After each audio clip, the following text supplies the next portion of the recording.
just like in school, whether it's high school, junior high, whatever it might be, I think that we have a common desire as humans to be where the party is at. We have a desire to not be missing out on the fun. A lot of people refer to this as FOMO, fear of missing out. And I think a lot of times as retailers, that FOMO, if you will, does not necessarily go away. I think that as retailers, we have a desire and a want to be where the party's at, whether that is your individual store, whether that is your individual industry, whether that is your whatever it might be, your city, your town, your state. I think that we have a desire to be where the party's at. And the problem is, as retailers, from a perhaps nationwide viewpoint, I think there is a large facet of excitement around technology and a huge desire to write articles about e-commerce and the change in the industry and the change of the world. It's not fun to talk about the blue-collar hardware stores and lumber yards and boutiques and restaurants, maybe the old staunchy industry that is just still around in America and is alive and well. Well, in this episode, I didn't talk to a exciting columnist or anything like that. I talked to a man by the name of Ron Thurston. And what he is on a mission to do is to make retailers, and not necessarily business owners, but also retailers as far as people that work in retail, he is trying to get people excited about retail again. His mission is to not feel like you're missing out on some other industry or feel like you're missing out because you don't have the next clothing brand or online e-commerce business or something like that. His mission is to make retailers proud of what they do. So what he has ventured out on here recently is he is taking an Airstream and interviewing retailers across America, and is going to try to re-energize the retail industry in the United States. So without looking at the latest Inc. magazine article or entrepreneur.com or whatever it might be that might be talking about the latest and greatest technology or whatever, Ron is going as the boots on the ground and is going to get a pulse on the retail industry across the United States. So I am talking to him today about how he feels the retail landscape is in America today, and he is going to get you pumped up about retail.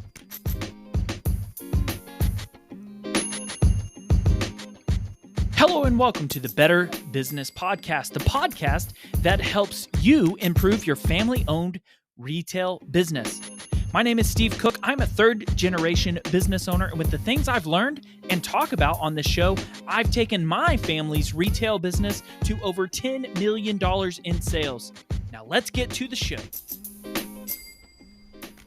Ladies and gentlemen, welcome to another episode of the Better Business Podcast. My guest today is a man by the name of Ron Thurston. He is a highly accomplished retail leadership executive, board advisor, and an Amazon best-selling author with an extensive experience leading retail operations for America's most prominent brands. In 2021 and 2022, Ron was named one of the top 100 retail influencers globally and is a board member of Goodwill.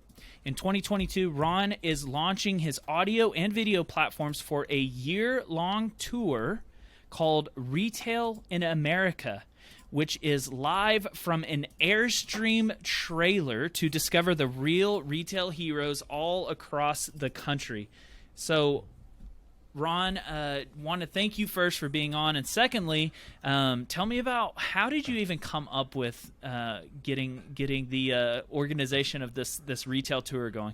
Wow. Thanks, Steve. Thanks for having me on the show. And we are sitting here live in the Airstream as we speak. Today, I'm actually in Nashville, Tennessee, sitting on the beautiful lake. So part of living remotely, now permanently, is you get to choose your view.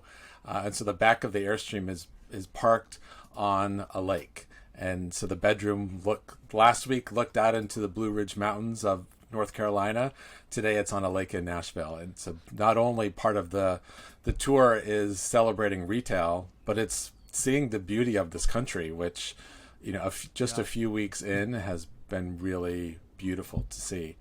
And so to answer your question, the tour really came as an entire year of planning to think about, after, so my book Retail Pride came out in October of 2020, and I was still vice president of stores for a brand called Intermix, which is a 30-plus-year-old, originally family-owned brand. Two brothers started this women's luxury family business and grew 35 years later, still a very important business. So I was the vice president of stores for that company and had this book come out. But by mid 2022, mid 2021, excuse me, I wanted to think about how to take this idea of celebrating retail and the ideas, the concepts from Retail Pride, and take that on the road and turn it into a year-long tour, which turned into, well, could this be sponsored? So I have some incredible brands behind me like Spotify Advertising, KWI, which is a POS solution, e-com omni solution, and Ubic, which is one of the biggest training platforms for retail in the world. And so these brands behind me could say, well, we want to help you make sure that frontline retail is at the forefront of every conversation we have. And that is something that's never been done. And I'm here to do it in person in cities all across the country. That's super cool. And just to touch on a little bit, the premise of the book, and I would assume your sentiments going forward would be that we can actually have pride as retailers in being happy about our jobs, right? In that it's not just a high school kid job and then you just never escape it type of, isn't that kind of the premise of that? It is. So the subtitle of the book is The Guide to Celebrating Your Accidental Career. And, the premise behind that is I couldn't even tell you how many, probably hundreds of people I would sit down. I was interviewing, I was opening a store, I was visiting a store on a touch base, and I would say, kind of tell me your story. How did you end up in retail? A high percentage, probably 80 plus, would say, I never planned to do this. And that, originally I thought that was funny. We all, there is this kind of running joke in retail that like it finds you, you don't find it, or it's an accident, or, I fell in love with it. But I really came to this conclusion of we can celebrate it as an accident, but we also then have to recognize that this is our career. And at some point, you can't keep calling this kind of an accident. You have to say, I love working in retail. So the words of the subtitle are important because it's a guide to celebrating an accidental career. And the reason that we often, I think, choose it as an accident or say that it's an accident is because we're self-taught. You don't go to school, mostly to learn how to be a store manager in retail or to be a founder or to start your own business. You learn it on the job. There's nothing that says that you're going to be a great store manager because you went to this school or had this degree. You learn how to do it by surrounding yourself with a great company or starting a great business or having a great leader. And all of that, I wanted to put in writing to say you should be really proud of the fact that you're self-taught, that you are changing lives through retail, that you are impacting an enormous part of this economy of this country. There's so much to be proud of, yet we often don't give ourselves credit for that work. We think it as exactly what you said in the beginning, Steve. We think this as kind of a backup job, or that this was never my intention, yet you're so good at it that's why you love it. We love it because it's a life of service. Sure. That's super incredible, and I appreciate you writing that. I just saw it on your LinkedIn not too long ago, and so I haven't had a chance to read it, but I'd love to read it. Talk to me about if I had to pick somebody that would be equipped to talk about the state of retail in general in the United States. I would want somebody that is very involved in retail, is very actually boots on the ground, and has seen retailers. And I could think of no one better than someone who's traveling across the entire freaking country, going to visit different retailers across the United States. So, of course, your tour is just getting started, but talk to me about the state of retail in 2022 in the United States. Is it, a hockey stick curve? Is it, flat? Is it going down? What are some exciting and maybe some kind of like downer things in retail in this year? Sure. So I love this question because there are some facts to back up some of the headlines that may throw off the general public. So there is very much a perception that retail is on the decline and e-commerce is taking over. excuse me, taking over all of the commerce of this country, and the facts actually don't show that to be true. And so today, as we sit here, there are the highest number of brick and mortar retail stores that this country has ever had is right now. There are over 1 million brick and mortar retail establishments in the U.S., which is a record number. And so that alone would say, great. But yet there's been a lot of closures. In the last couple of years, the statistics on closures have been hitting the headlines. But the reality is the growth then of opening new is at an even faster pace than the closure, which you don't hear. And so there are many direct-to-consumer brands. There are even existing brands that, yes, closed, but a lot of that were lease negotiations that happened in the 90s and 2000s, 10-year, 15-year leases. A lot of that is expiring, and that they would say, I actually need a better, the street traffic has evolved, other brands have come in. So there's what you don't hear is that some of that is moving. Some of that is, yes, it's closed, but it reopened. It closed because we had too many stores, but we're growing in other cities. Retail, part of the joy of this industry is that it's always changing. The streets change, the economy changes in certain cities, malls grow and shrink, and it's very fluid.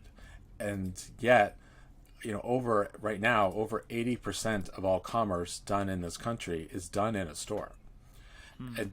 So that is also a statistic that doesn't always hit the headlines, is that the growth of e-commerce is in 2021 was 30+%, no question about it.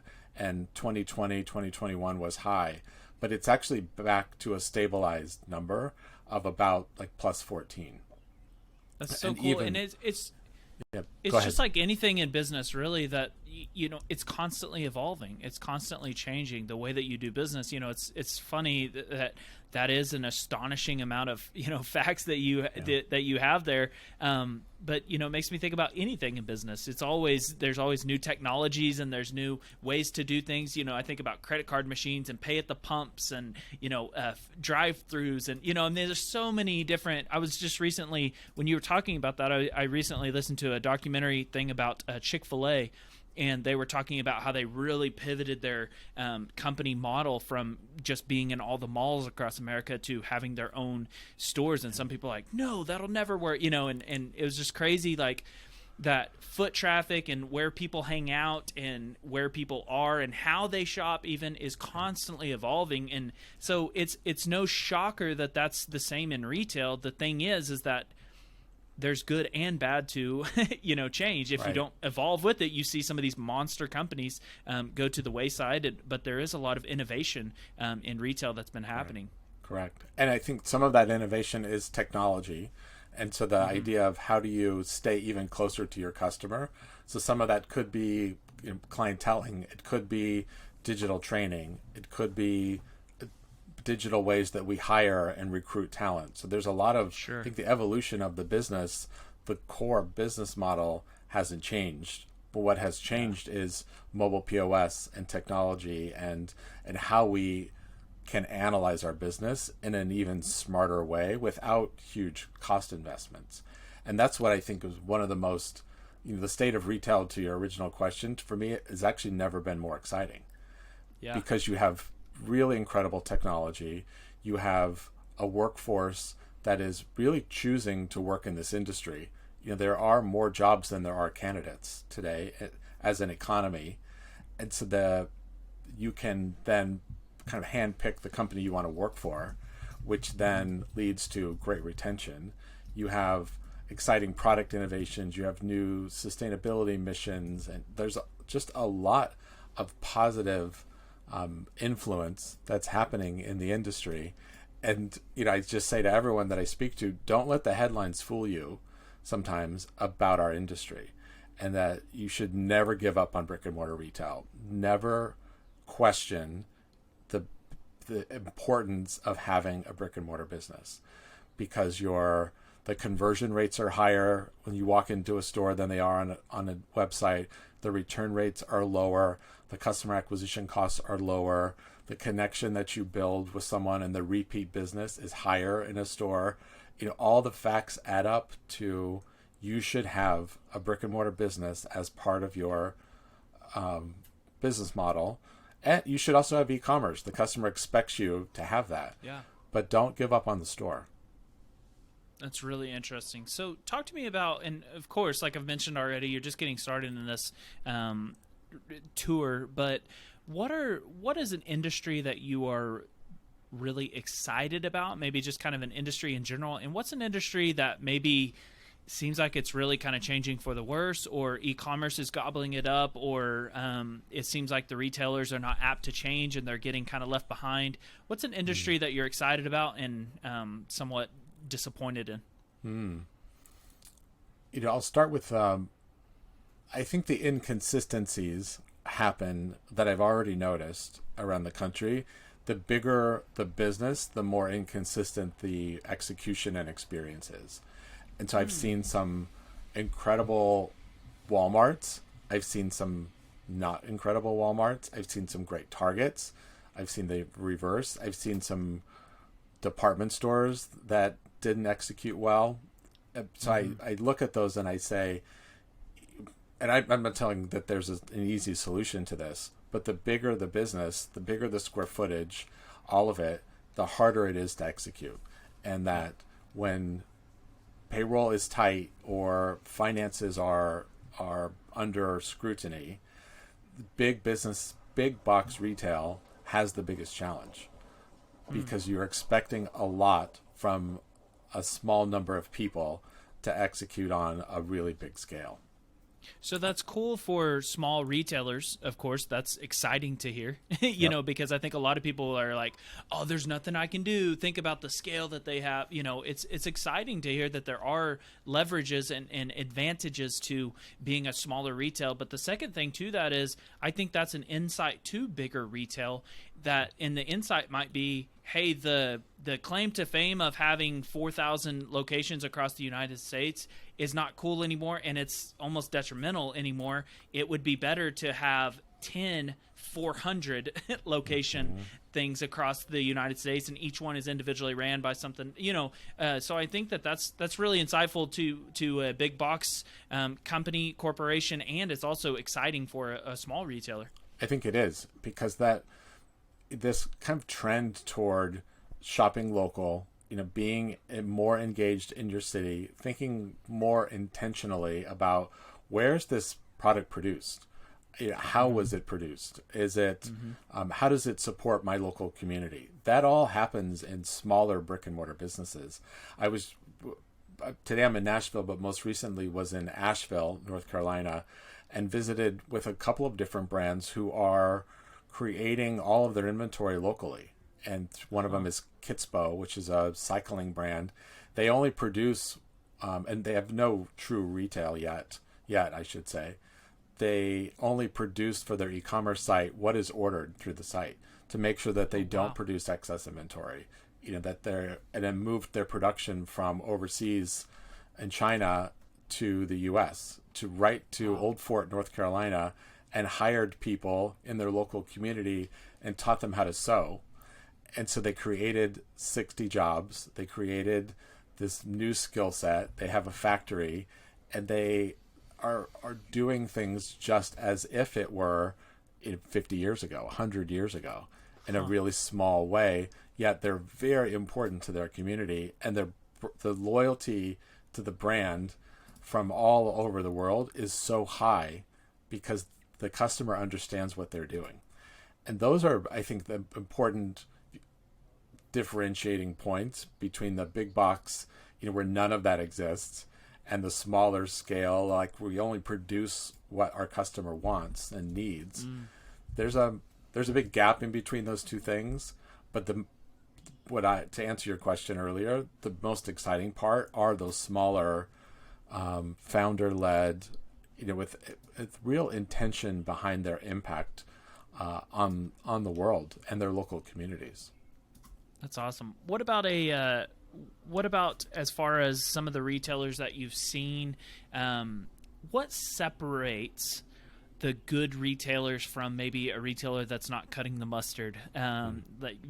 Perhaps the company that you just went to with cycling gear or something like that. What makes them a good retailer? Is it the ability to change? Is it something that they care about where their products come from? Is it they're just hard workers? They're motivated? What kind of separates when you go into a good retail environment, the person that's leading that?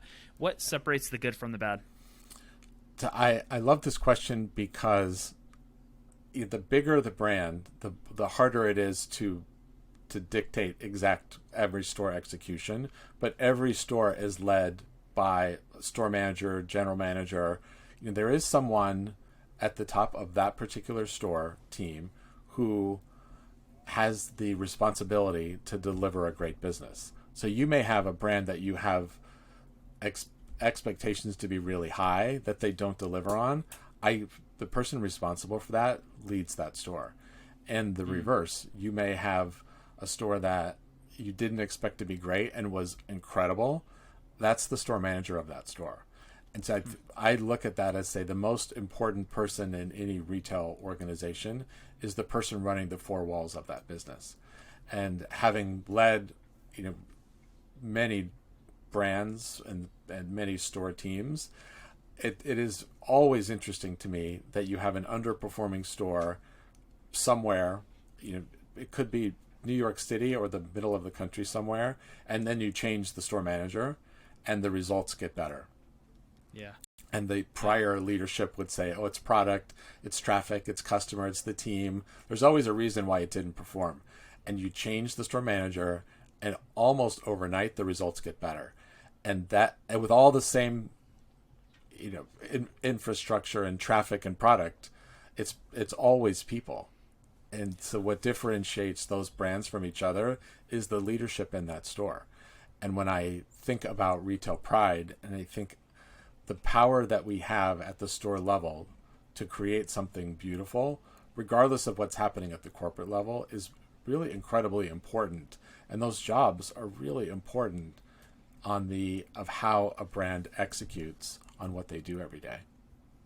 Surely seeing all of these different businesses and even from your past and being on different boards and things like that, and then obviously over the next year you're going to be indoctrinated into tons of different environments and things like that. But seeing all these different types of businesses and things, I would imagine that there's no way that you haven't thought of putting yourself in that situation and thinking, what would I do?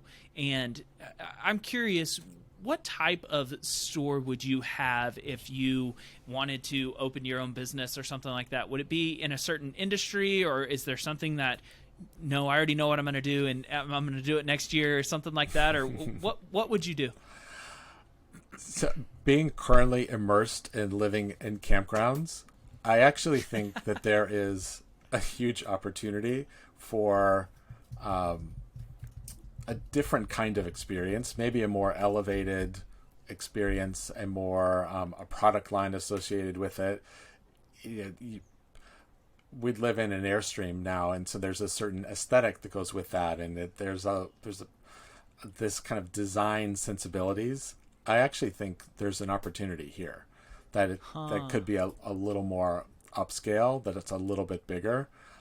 Not apparel, but it's accessories and it's furniture and it's all of it that goes with this kind of living remotely, which has become, I'm not the first person to do this. I think I may be the first person to do it with a focus on retail teams, but a lot of people, bought an Airstream in the last couple of years and are living wherever they want to live. Yeah. So I think that's what I would do, because I'm having trouble finding the things that I want. That's really interesting. It's so weird you say that. Literally yesterday I was talking to a guy that was telling me about how he wants to create more of like a RV environment, that not just like an RV park, and was telling me just like half a mile from the store that I'm sitting in now, there is a one of the, I mean, it gets like top 10 reviews in the nation as far as campgrounds and stuff. Mm-hmm. He was telling me about what some of the things they do, but that's so interesting you say that.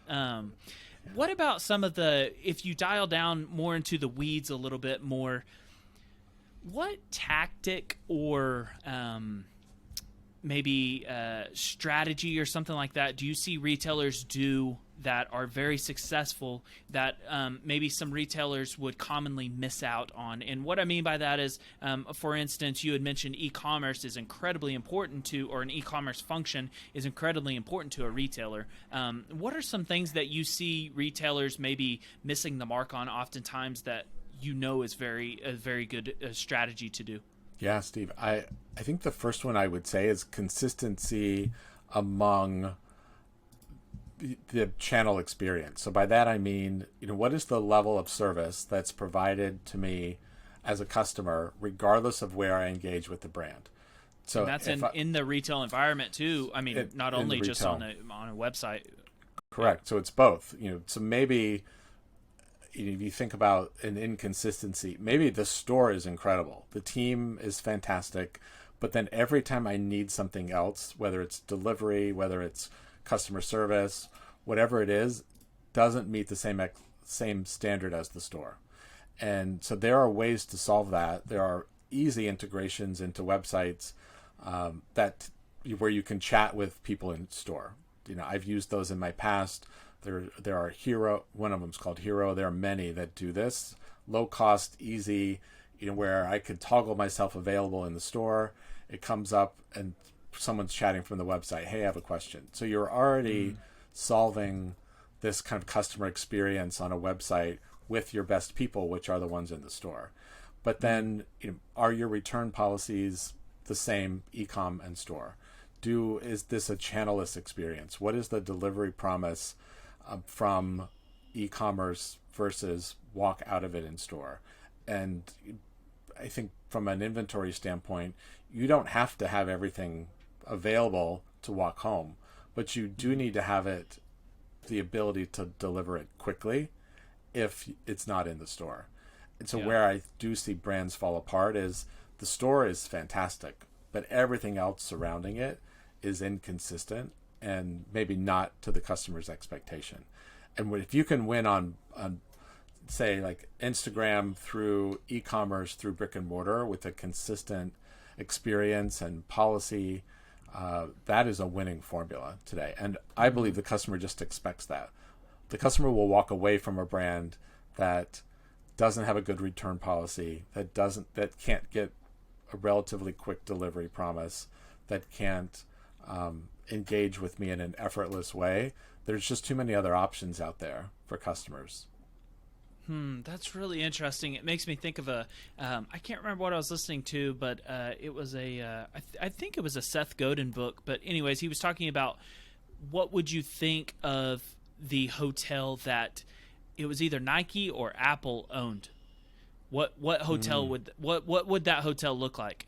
Well, if Apple owned it, it would have the best technology. The people would be very helpful. They'd have a ton of staff there waiting on you. They would, walk you to your room probably, And he said, what is that? Well, that's the brand you're building. You build a trust with people that I know no matter where I'm at, whether it's a hotel or a technology store or a restaurant or whatever, that this brand would take care of me in this way.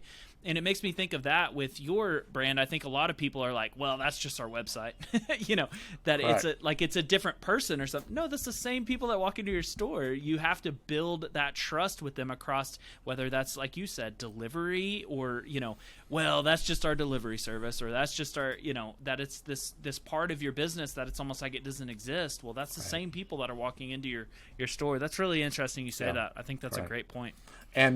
And your likelihood of losing that customer that maybe you worked really hard and spent money to attract, those inconsistencies are, you will lose that customer as fast as you gain them. And so you've got to understand like all of the different parts of how the customer engages. They engage with you every Instagram post you make. They engage with you every sign. They engage. It's not just when you speak to them. You're always, the customer is always engaged. And that, you have to think about that as the responsibility you have as a brand. Yeah, that's really, really great point. That's something I need to think about too. I feel like we have a few things on our back burner we might need to address. And same, easy solutions. Some of it is just easy technology integration. Yeah, definitely. In preparation for my final question, I do want to say thanks again for being on, and I also want to let anyone know, I'll tag Ron's trip, the link to that in the show notes if you're interested in kind of the places that he's going and where he might be headed next. Do you have how far out do you plan things? Do you kind of fly by the seat of your pants, or do you just how do you do that? So we're probably a couple of months out, but the which you'll be able to see on the website. Some of it is campground availability. Some of it is weather. You're navigating things that I've never had to navigate before. But almost every city there will be some retail networking event or like ways to engage. So it isn't always just individual brands. I love to meet the community and who's here.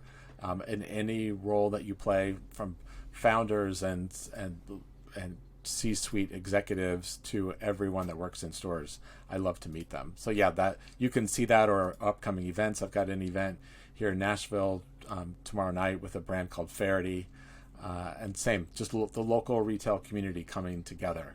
And those for me. I just want to say hello, talk about Retail Pride, and about the tour. That's super cool. I think that's the coolest idea, and I would imagine would be very successful to promote the book and just get into the weeds on all the hand-to-hand, one-on-one conversations and hand-to-hand combat. And I think that's really cool. I'm sure it's a ton of work too. So congrats on that.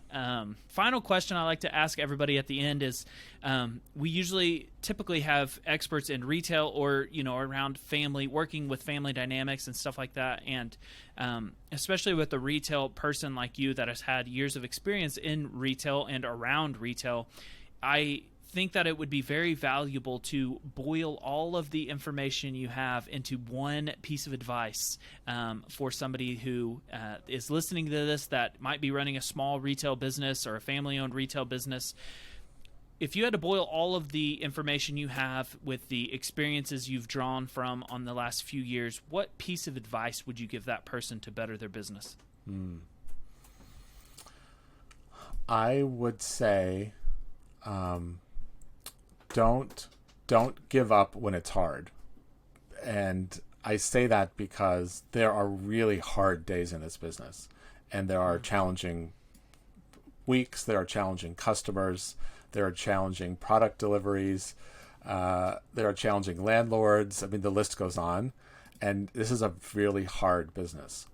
But the return on that, from the impact you have on careers and people's financial trajectory and the economy and your local community, is so rewarding that sometimes you just want to give up. And I would say don't give up when it's hard, because those days will come. But the joy of this business, every day that I've been doing it for 35 plus years, has given me the greatest gift of my life, this industry.